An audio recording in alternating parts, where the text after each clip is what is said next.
Bonjour à tous, bienvenue sur Medscape, Benjamin Davido, médecin infectiologue à Raymond Poincaré. En cette période de pandémie du Covid, j'ai voulu qu'on entende le maître Carbon de 16, qui est avocat pénaliste, pour nous répondre à des questions très pratiques sur ce qu'on a le droit de faire et de pas faire. On a beaucoup parlé des mesures sanitaires et on s'interroge un peu sur l'aspect finalement dans la législation, comment tout ça s'articule sur un plan médical et réglementaire. Bonjour, maître Carbon de 16. Bonjour docteur, merci de votre invitation. C'est un plaisir. Alors peut-être vous pouvez justement mieux vous présenter. Alors, Carbon de 16, je suis avocat au barreau de Paris, dont je suis responsable de la commission droits de l'homme et je suis avocat depuis 22 ans. Très bien. Alors justement, avec ces nouvelles mesures que les Français ont vécues ces derniers mois, on est justement dans une situation un peu particulière parce qu'on a passé le confinement, qu'on est hors état d'urgence et on a vu des mesures nouvelles s'associer, comme très récemment le masque à l'extérieur, il y a un peu plus d'un mois le masque à l'intérieur. Comment est-ce qu'on peut justifier sur un plan de la législation et pour des raisons sanitaires qu'on a le droit, j'allais dire, de mettre des contraventions et tout ce qui va avec sur un plan sanitaire? Alors, pour l'instant, l'état d'urgence sanitaire vient d'être prorogé, hein, et vous m'interrogez sur le cadre juridique des contraventions.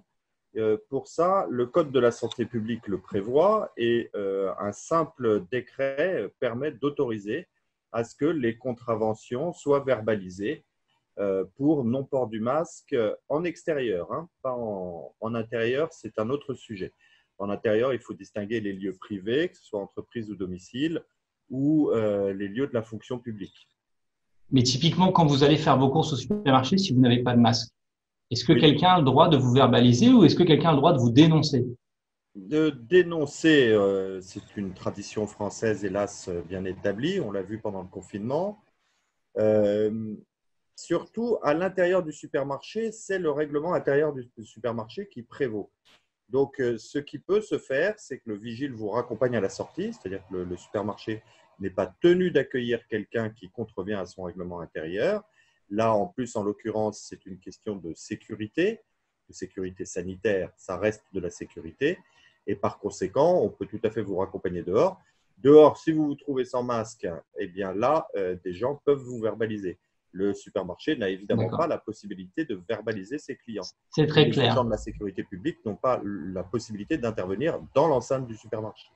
Alors, j'en profite pour expliquer à nos collègues médecins que l'intérêt du port du masque à l'extérieur, il est bien démontré, il est 20 fois supérieur à l'extérieur et que le masque à l'extérieur permet probablement, au-delà du fait d'avoir une certaine pédagogie, de diminuer les situations où on se retrouve, c'est-à-dire sujet contact, et donc de faciliter, de remonter les enquêtes.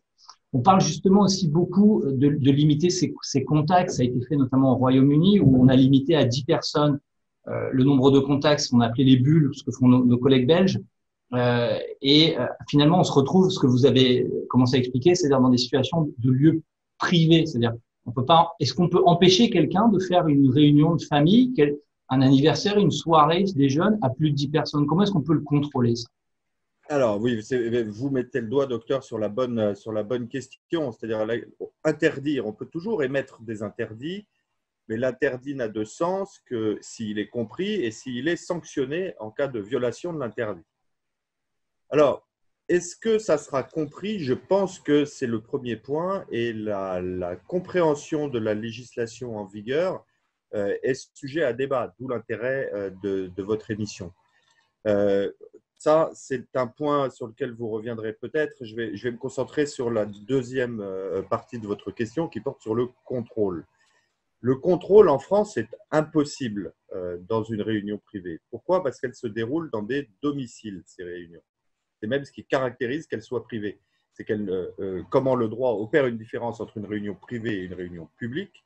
Le droit constate qui a accès à la réunion comme critère qui détermine la qualification à apporter à la réunion. Quand vous tenez une réunion privée, familiale, amicale à votre domicile, c'est simple, l'accès au domicile est conditionné par vous, c'est-à-dire qui vous laissez rentrer. Et puis Donc, vous êtes responsable. Pardonnez-moi? Vous êtes responsable de cette invitation. Vous êtes responsable de cette invitation, vous en êtes l'auteur et vous en êtes l'arbitre. D'ailleurs, vous n'avez pas entendu la rendre publique et c'est vous qui, à l'entrée, décidez qui rentre ou non. Ceci posé, quelle est la possibilité pour la police de venir contrôler ces réunions? Elle n'existe pas. Une réunion privée, soit pour rentrer au domicile, il faudrait l'autorisation d'un juge. On voit mal quel juge signerait des ordonnances à l'aveugle pour aller chez les gens.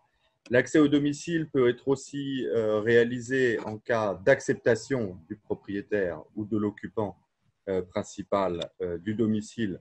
On voit mal les Français accepter spontanément que la police vienne chez eux à domicile arbitrairement contrôler combien de personnes sont sous le toit. Et la troisième possibilité, c'est ce qu'on appelle la flagrance en droit, c'est-à-dire le constat immédiat de la commission d'une infraction. Mais là, nous sommes en matière de contravention. Vous savez qu'il y a 3 échelles de violation de la loi, le crime, le délit et la contravention. La flagrance n'est possible qu'en cas de crime ou de délit. Et par conséquent, pour la contravention, ce n'est pas prévu par les textes. Donc, pour en venir concrètement à votre question, aucun contrôle de l'efficacité de cette règle ne serait possible en droit français. Donc, ça veut dire que c'est très important finalement de faire de la pédagogie parce qu'en fait, ça va être j'allais dire, une certaine justice morale qu'on va se faire individuellement qui va permettre de contrôler la propagation de la maladie et non l'État. Exactement, c'est du ressort du civisme de chacun, mais certainement pas du domaine du contrôle étatique. Alors justement, on est toujours dans cette histoire de contrôle et face aux nouvelles mesures qui ont été annoncées la semaine dernière, justement, on a réduit cette quatorzaine à 7 jours et avec l'idée de dire que les gens seraient probablement plus observants et aussi, a priori, en introduisant, alors je n'ai pas très bien compris si c'était via ce qu'on appelle la CPM, c'est la Caisse primaire d'assurance maladie, semble-t-il un contrôle. À nouveau, est-ce qu'on peut contrôler que quelqu'un respecte la quatorzaine? Parce que typiquement, lorsqu'on va faire un arrêt de travail pour quelqu'un qui est malade, normalement, il peut être contrôlé par la sécurité sociale si notamment il reste à son domicile, si le médecin n'a pas stipulé qu'il avait le droit de sortie. Comment ça se passe pour quelque chose où on va se retrouver avec des gens qui ne sont pas forcément justement malades? C'est un immense sujet. Alors là, les pouvoirs de contrôle, on en revient à la question du domicile privé. C'est en cas d'arrêt de travail. Donc, c'est exactement la même démonstration que précédemment, docteur. Et ensuite, il y a le deuxième sujet, c'est le contrôle des arrêts maladie. Et puis, il y a un troisième sujet, c'est le délai. Alors, que ça soit ramené à une huitaine, c'est très bien, mais encore faudrait-il avoir les tests en temps et en heure. Moi, vous voyez, j'ai passé un test mardi il y a plus de 8 jours. Je n'ai eu les résultats qu'hier, c'est-à-dire que ça ne correspond à rien. Un test que j'ai passé sur le parvis de l'hôtel de ville. Quant au contrôle exercé par la sécurité sociale et tous les organismes sociaux sur la crédibilité des arrêts maladie déposés par un salarié, ils sont très encadrés et les effectifs actuels, là, en plus de l'argumentation juridique, ne permettront pas le contrôle. Et on ne peut pas donner des pouvoirs exorbitants à la police pour se substituer aux organismes sociaux pour exercer ces contrôles. Est-ce que j'ai répondu Bien sûr, alors finalement, c'est très clair ce que vous m'avez expliqué et justement, ça me permet d'introduire le fait que finalement, toutes ces mesures où on annonce qu'on va être archi-contrôlé et qui vont aider dans une certaine logique sanitaire me semblent peu efficientes sur un plan de la législation. Et moi, je suis un des fervents défenseurs du fait que probablement, il faudrait utiliser des applications pour pouvoir remonter dans ces chaînes de transmission et notamment Stop Covid. Beaucoup ont dit que ce type d'application était une entrave, une atteinte aux libertés. Qu'est-ce qu'il en est en fait pour l'avocat que vous êtes? Comment est-ce qu'on peut expliquer ou plutôt défendre que justement ces systèmes d'application, d'outils d'intelligence artificielle ne sont pas liberticides? Alors, il y a un premier point qui va dans votre sens, docteur, c'est le dernier avis de la CNIL, la Commission nationale de l'informatique et des libertés, qui est une autorité administrative indépendante qui vérifiait la conformité de l'application Stop Covid à la réalité des libertés publiques, au droit positif applicable en France. Le dernier avis a déclaré l'application conforme.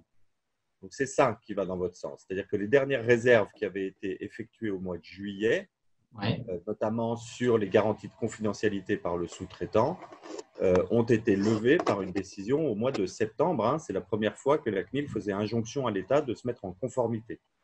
Alors, il reste des sujets qui étaient importants. Hein. Le débat sur le caractère liberticide de l'application Covid-19 n'était pas du tout un débat de juristes pour le plaisir de débattre. Ce n'était pas une querelle de la basoche. Premier point, c'était le traçage. Et le deuxième point, c'était le respect du secret médical.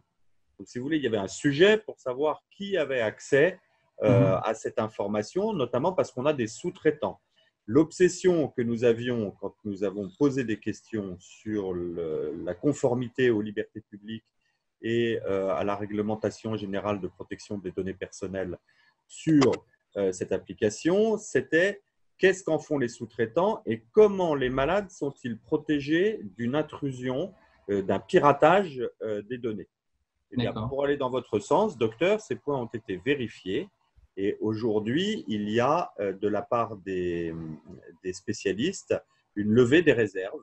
Donc, ça veut dire qu'on pourrait imaginer que demain, le gouvernement peut tout à fait faire de la publicité, à la fois de la publicité à la télévision, comme on l'a vu récemment, pour alerter sur les formes sévères du Covid, et des publicités pour dire, ben voilà, nous, notre application, elle est valide, il n'y a aucune entrave aux libertés sur un plan juridique, et donc il faut l'utiliser largement. On pourrait presque, obliger, le mot est peut-être un peu fort, mais en tout cas, inciter très largement les Français à utiliser cette application, alors même qu'on voit que les laboratoires n'arrivent pas à réaliser les tests en temps et en heure, comme vous l'expliquiez. C'est tout à fait faisable. Oui, on peut tout à fait envisager ce point. On ne pourra jamais contraindre quelqu'un à s'abonner à une application, hein, ça serait contraire à la Constitution. Il y aura quand même un gros travail sur le problème du traçage numérique. Hein. C'est-à-dire, ce qu'on admet pour une épidémie reste une exception à la règle. Et qu'est-ce qui dit que demain, il n'y aura pas des considérations plus politiques pour faire admettre la même exception? Ça sera un grand débat de liberté publique dans ce sens-là. Mais aujourd'hui, en l'état, rien ne s'y oppose. Sinon, une incompréhension supplémentaire, on en revient au début de notre conversation. Vous avez vanté le port du masque en extérieur. Et pourtant, on est rarement, quand on croise quelqu'un, on est rarement plus d'un quart d'heure à son contact. Absolument. Sauf dans les transports en commun.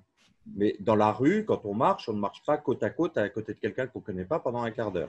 Or, l'application ne se déclenche qu'au bout d'un quart d'heure. D'accord, elle ne badge pas en moins d'un quart d'heure. De présence physique avec quelqu'un qui est atteint par la Covid. Donc, si vous voulez, là aussi, il y aura eu un effort pour nous faire comprendre pourquoi, quand c'est une application, il y a un délai d'un quart d'heure pendant lequel il ne peut rien se passer. Et pourquoi, quand nous sommes dans la rue, ce délai d'un quart d'heure est réduit à quelques secondes, c'est-à-dire le simple fait de croiser ou de côtoyer quelqu'un le temps de traverser la rue. Absolument. Eh bien, écoutez, merci en tout cas pour toutes ces précisions qui me font comprendre qu'on a encore beaucoup de travail sur la pédagogie, sur la compréhension, l'articulation des mesures pour que tout le monde finalement puisse se les approprier et qu'il reste encore des petits cônes d'ombre et des améliorations à faire. Eh bien, écoutez, merci beaucoup, Maître Carbon de 16. Merci à vous, docteur. Bonne journée. Bonne journée.